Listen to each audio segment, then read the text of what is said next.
ដឹងជន់បត់ទើបចប់បាំងដប់ថ្ងៃនេះមានវាសនាភ័ព្វបានជួបរៀននៅសាកលវិទ្យាល័យភូមិភ្នំពេញចិត្តធ្លាប់ទន្ទិញស្រមៃបំណងដែលពងอยู่ខែថ្ងៃហើយលើស្រមៃคล้ายជាការពិត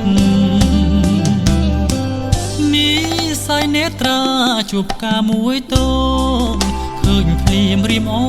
កន្លងរុំជួលបេះដូងរុំភើបដួងចិត្តអូនងាយញញឹមឲ្យបងមានសង្ឃឹមពេកពិតវេលាស្គាល់គ្នាជាមិត្តរុញច្រានដួងចិត្តរឹតតែស្នេហ៍ស្រី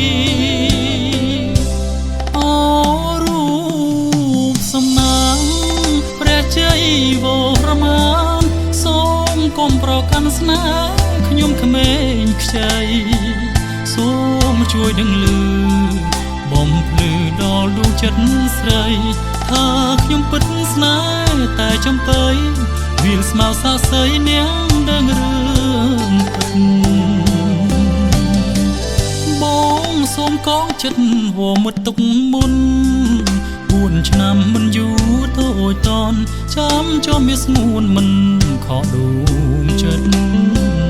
ចំបៃភូមិមិនល្អទាំងក្លិនល្អទាំងរូបពិតល្អទាំងឈ្មោះពីរੂជាប់ចិត្តបងសូមគៀកិតជាគូគប់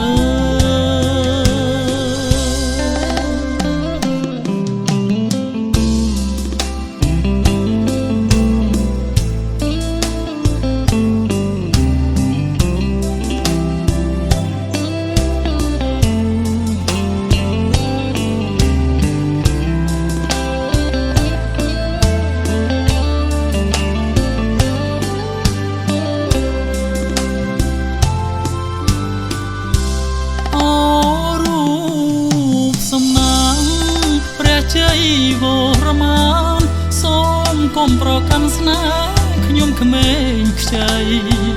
សូមជួយដឹងឮ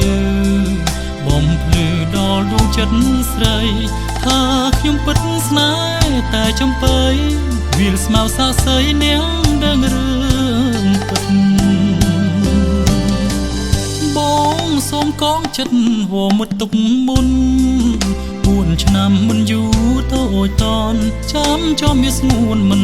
ខកដួងចិត្តចំបៃភូមិមិនល្អទាំងក្លិនល្អទាំងរូបពិតល្អទាំងឈ្មោះពីរੂជាប់ចិត្តបងសូមគៀកិតជាគូ